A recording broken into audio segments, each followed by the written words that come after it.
دنیا کا راز۔ انسان کی تخلیق کے مقاصد کا ذکر قرآن حکیم میں ایک جگہ اس طرح آیا ہے کہ یہ جو کچھ سر و سامان بھی زمین پر ہے اس کو ہم نے زمین کی زینت بنایا ہے تاکہ ان لوگوں کو آزمائے کہ ان میں کون بہتر عمل کرنے والا ہے۔ ایسا کرنے میں اللہ انسان سے یہ توقع رکھتا ہے کہ وہ زندگی بھر اس کا مطیع و فرمانبردار بندہ بن کر رہے۔ دوسرے الفاظ میں یہ دنیا ایک ایسی جگہ ہے جس میں وہ لوگ جو اللہ کا خوف دلوں میں رکھتے ہیں اور وہ جو اللہ کے نافرمان اور ناشکرے بندے ہیں ایک دوسرے سے الگ الگ پہچانے جا سکیں۔ نیکی و بدی، جامع و بے نقص اور نقص دار اس ترتیب میں ساتھ ساتھ ہیں۔ انسان کی مختلف طریقوں سے آزمائش کی جاتی ہے۔ آخر میں مومنین کو منکرین حق سے علیحدہ کر دیا جاتا ہے۔ قرآن پاک میں اس کا ذکر یوں ہوا کہ ہم ان سب لوگوں کی آزمائش کر چکے ہیں جو ان سے پہلے گزرے ہیں۔ اللہ کو تو ضرور یہ دیکھنا ہے کہ سچے کون ہیں اور جھوٹے کون۔ اس آزمائش کی روح تک پہنچنے کے لیے انسان کو اس بات کی ضرورت ہے کہ وہ اپنے خالق کے بارے میں گہرا علم رکھتا ہو۔ خود اس کی صفات ہر اس شے سے جھلکتی ہے جو اس دنیا میں موجود ہے۔ وہ خالق ہے، طاقت و قوت اور علم و دانائی کا سرچشمہ۔ وہ اللہ ہی ہے جو تخلیق کا منصوبہ بنانے والا اور اس کو نافذ کرنے والا اور اس کے مطابق صورت گری کرنے والا ہے۔ اس کے لیے بہترین نام ہے۔ ہر چیز جو آسمانوں اور زمین میں ہے اس کی تسبیح کر رہی ہے۔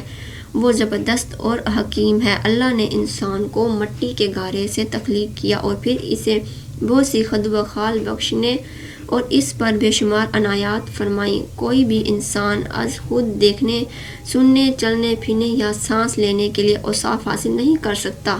مزید یہ کہ اس کی پیدائش سے پہلے یہ ساری صفات جو پیچیدہ و مکمل نظام پر مشتمل تھی اس کے جسم میں اس وقت ڈال دی گئی تھی جب وہ رحم مادرہ میں تھا، اور ایسا وقت ہوا جب اسے رحم مادرہ سے باہر کی دنیا کے ادراک کی کوئی صلاحیت حاصل نہ تھی۔ یہ ساری صفات دینے کے بعد انسان سے توقع یہ کی گئی کہ وہ اللہ کا مطیع و فرمانبردار بندہ بن کر رہے گا۔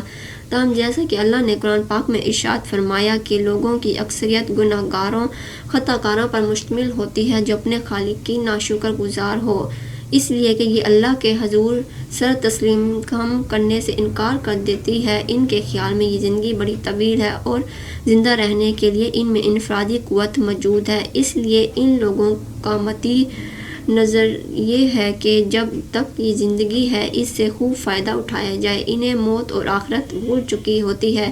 وہ زندگی سے لطف اندوز ہونے کی کوشش کرتے ہیں اور بہتر معیارات زندگی کے حصول میں لگے رہتے ہیں۔ اللہ تعالیٰ نے ان لوگوں کی دنیاوی زندگی سے گہری وابستگی کا ذکر قرآن حکیم میں یوں فرمایا ہے: یہ لوگ دنیا کو دوست رکھتے ہیں اور قیامت کے بھاری دن کو پشت چھوڑ دیتے ہیں۔ منکرین خدا کی کوشش ہوتی ہے کہ وہ اس زندگی کی ساری لذتیں، سارے لطف اٹھا لیں، مگر جیسا کہ اس آیات قرآنی سے پتہ چلتا ہے کہ زندگی تو بہت جلد گزر جاتی ہے۔ یہ ایک ایسا اہم معاملہ ہے جسے لوگوں کی اکثریت یاد رکھنے میں ناکام ہو جاتی ہے۔ مثال کے طور پر چند سیکنڈ یا چند گھنٹے کسی خاص چھٹی کے دن کے بارے میں غور کیجیے۔ کئی مہینوں کی سخت محنت کے بعد آپ کو جب 2 ہفتوں کی چھٹیاں ملتی ہیں تو آپ اپنی چھٹیاں گزارنے کے لیے 8 گھنٹے کی تھکا دینے والے سفر کے بعد یہ سیر و تفریح کے مقام پر پہنچتے ہیں۔ وہاں آپ کو اپنے پسندیدہ چہرے چھٹیاں مناتے ہوئے ہجوم کے درمیان نظر آتے ہیں۔ آپ ان سے حال حوال پوچھتے ہیں، موسم گرم ہوتا ہے اور آپ ایک لمحہ بھی ضائع کیے بغیر دھوپ اور خاموش سمندر سے لطف اندوز ہونا چاہتے ہیں۔ چنانچہ آپ اپنے لیے جگہ ڈھونڈ لیتے ہیں، پھر تیرنے کا لباس پہن کر تیزی سے ساحل سمندر کی طرف چلے جاتے ہیں۔ آخر کار آپ اپنے آپ کو صاف و شفاف پانی کے درمیان پاتے ہیں، مگر اگلے لمحے اچانک ایک آواز آپ کو جگا دیتی ہے: اٹھ جاؤ نا، کام پر جانے میں دیر ہو جائے گی۔ تمہیں یہ الفاظ بہت برے محسوس ہوتے ہیں۔ ایک لمحے کے لیے تو تمہاری سمجھ میں ہی نہیں آتا کہ کیا ہو رہا ہے۔ تم جو دیکھ رہے ہو اس میں اور جو تم سن رہے ہو اس میں نہ سمجھ آنے والا تضاد پایا جاتا ہے۔ جب تم آنکھ کھولتے ہو تو اپنے آپ کو بستر پر پاتے ہو۔ اب تم یہ حقیقت آشنا ہوتی ہے کہ تم محض ایک خواب دیکھ رہے تھے۔ تم حیران و پریشان ہو جاتے ہو۔ تم اس حیرت کا اظہار اس طرح کیے بغیر نہیں رہ سکتے: میں وہاں تک پہنچنے کے لیے مسلسل 8 گھنٹے گاڑی چلاتا رہا اور آج باہر حالانکہ ٹھٹھرا دینے والی سردی ہے، مگر خواب کے دوران میں نے دھوپ دیکھی اور پانی کے چھینٹے میرے چہرے پر پڑ رہے تھے۔ وہ 8 گھنٹے جو تم نے سیر و تفریح کے مقام تک پہنچنے کے لیے گاڑی چلانے میں صرف کیے، جتنی دیر تم وہاں کر اپنے لیے جگہ کا انتخاب کرتے رہے۔ یہ سب دراصل وہ چند سیکنڈ تھے جن میں تم عالم خواب میں رہے۔ یہ سب کچھ حالانکہ حقیقی زندگی سے مختلف نہ تھا، مگر حقیقت امیز رنگ میں جو کچھ تمہیں پیش آیا وہ محض خواب تھا۔ اس سے واضح ہوتا ہے کہ اس دنیا کی زندگی سے ہمیں بھی اسی طرح بیدار کیا جا سکتا ہے جس طرح ہمیں خواب سے جگایا گیا۔ پھر منکرین خدا اسی قسم کی حیرت کا اظہار کریں گے۔ جب تک یہ لوگ زندہ تھے وہ اس غلط فہمی سے باہر نہ نکل سکے کہ ان کی زندگیاں بڑی طویل ہیں، مگر جس وقت ان کو ازاسر نو پیدا کیا جائے گا تو دنیا میں گزرے ہوئے 60-70 برس چند سیکنڈوں کا دورانیہ نظر آئیں گے۔ اللہ نے اس کا ذکر قرآن حکیم میں اس طرح فرمایا ہے، پھر اللہ تعالیٰ ان سے پوچھے گا بتاؤ زمین میں تم کتنے سال رہے؟ وہ کہیں گے ایک دن یا دن کا بھی کچھ حصہ ہم وہاں ٹھہرے ہیں۔ شمار کرنے والوں سے پوچھ لیجئے، ارشاد ہوگا تھوڑی سی دیر ٹھہرے ہونا، کاش تم نے یہ اس وقت جانا ہوتا۔ دنیا میں انسان نے 10 برس گزرے ہوئے یا 100 سال، آخر کار اسے احساس ہوگا کہ زندگی کس قدر مختصر تھی۔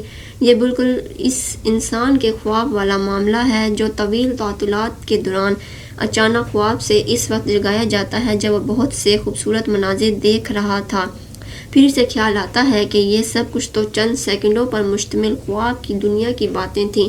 اسی طرح انسان کو زندگی کا مختصر دورانیہ اس وقت سب سے زیادہ پریشان کرے گا جب وہ اپنی زندگی کے بارے میں باقی ساری باتیں بھول چکا ہوگا۔ قرآن پاک میں اللہ تعالیٰ نے ارشاد فرمایا، اور جب وہ ساعت برپا ہوگی تو پھر مجرم قسمیں کھا کر کہیں گے کہ ہم ایک گھڑی بھر سے زیادہ نہیں ٹھہرے ہیں۔ اسی طرح وہ دنیا کی زندگی میں دھوکہ کھایا کرتے تھے۔ وہ لوگ جو اس دنیا میں چند گھنٹوں یا چند دنوں کے مہمان ہوتے ہیں، بالکل انہی کی طرح جو 70 برس تک زندہ رہتے ہیں، وہ بہت محدود سے وقت کے لیے یہاں زندہ رہتے ہیں، اور جو محدود مدت کے لیے ہوگی اسے ایک روز ختم ہو جانا ہے۔ انسانی زندگی خواہ اسی برس کی ہو یا 100 سال، ہر نئی صبح انسان کو اس کے پہلے سے معینہ دن کے قریب تر لے آتی ہے۔ دراصل انسانی زندگی بھر اس تجربے سے گزرتا ہے، وہ اپنے لیے وسیع المیعاد منصوبے بناتا ہے، مگر وہ سارے کے سارے منصوبے دھرے رہ جاتے ہیں جب ایک روز اسے معینہ وقت پر واپس اپنی منزل کی جانب لوٹ جانا ہوتا ہے۔ انسان جسے زندگی میں قیمتی شے سمجھ رہا ہوتا ہے، جسے اس نے زندگی کا اہم موڑ سمجھا، وہ محض وہم و خیال ثابت ہوا۔